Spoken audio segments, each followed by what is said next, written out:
ഡൽഹിയിലെ CJP പ്രതിഷേധം നിരീക്ഷിക്കാൻ അവിടെ മുഴുവൻ വൻതോതിലുള്ള സംവിധാനങ്ങളായിരുന്നു പോലീസ് ഒരുക്കിയത്. AI പവേർഡായ CCTV ക്യാമറകൾ, നിരീക്ഷണ വാനുകൾ, യൂണിഫോമിൽ ഘടിപ്പിച്ച ക്യാമറകൾ, ഫേഷ്യൽ റെക്കഗ്നിഷൻ സിസ്റ്റം, അങ്ങനെ പലവിധ സംവിധാനങ്ങൾ അക്കൂട്ടത്തിലുണ്ടായിരുന്നു. പക്ഷെ അതിനേക്കാളും ഏറെ ചർച്ചയായത് ഒരു പോലീസുകാരൻ ധരിച്ചെത്തിയ മെറ്റ സ്മാർട്ട് ഗ്ലാസ് മാത്രമായിരുന്നു. എന്തുകൊണ്ടാണ് ഇത് ഇത്രയധികം ചർച്ചയായത്? എന്താണ് അതിനെ മറ്റുള്ളവയിൽ നിന്ന് വ്യത്യസ്തമാക്കുന്നത്? വിശദമായി നോക്കാം. സ്വാഗതം ഇൻഡെപ്തിലേക്ക്.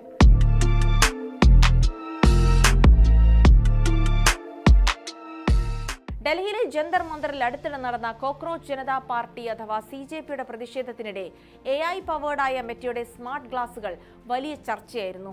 ഡൽഹി പോലീസിലെ ഒരു ഉദ്യോഗസ്ഥൻ പ്രതിഷേധത്തിനിടെ അത് ധരിച്ചെത്തിയതായിരുന്നു കാരണം.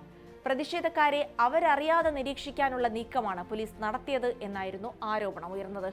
എന്താണ് മറ്റ് നിരീക്ഷണ സംവിധാനത്തെക്കാൾ ഏറെ ആശങ്കപ്പെടുത്തുന്ന ഒന്നായി മെറ്റ ഗ്ലാസുകൾ മാറാൻ കാരണം? CCTVയുടെ കാര്യം തന്നെ എടുക്കാം. അത് സ്ഥിരമായി ഒരിടത്ത് ഘടിപ്പിക്കുന്ന ഒന്നാണ്.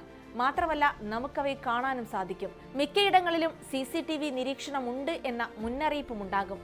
പക്ഷെ AI പവേർഡായ സ്മാർട്ട് ഗ്ലാസുകളുടെ കാര്യത്തിലേക്ക് വന്നാൽ സ്ഥിതി വ്യത്യസ്തമാണ്. അവ രൂപകൽപ്പന ചെയ്തിരിക്കുന്നത് ഒരു സാധാരണ കണ്ണട പോലെയാണ്. എന്നാൽ അതിൽ ക്യാമറകൾ, മൈക്രോഫോണുകൾ, വോയിസ് കമാൻഡുകളോട് പ്രതികരിക്കാൻ കഴിവുള്ള AI അസിസ്റ്റന്റുകൾ എന്നിവയെല്ലാം ഉൾപ്പെടുത്തുകയും ചെയ്തിട്ടുണ്ട്.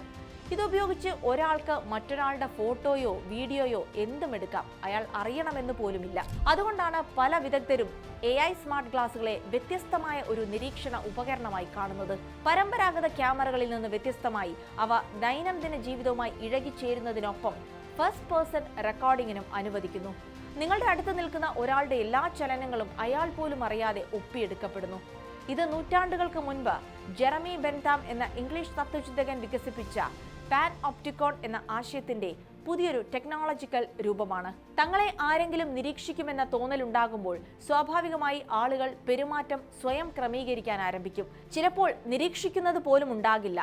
പക്ഷേ അങ്ങനെ ഒരു തോന്നൽ ഉണ്ടാക്കുക എന്നത് ഓരോ സംവിധാനത്തിനും അവർക്ക് വേണ്ട രീതിയിൽ ആളുകളെ മാറ്റിയെടുക്കാൻ സഹായിക്കും.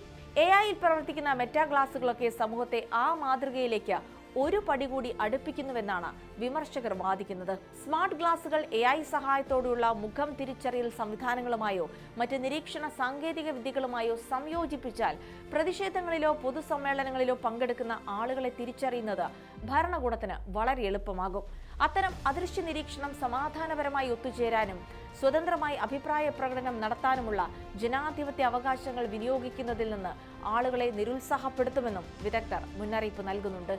ഈ ആശങ്ക CJP പ്രതിഷേധം കഴിഞ്ഞതോടെ വീണ്ടും വ്യാപകമായിരിക്കുകയാണ്.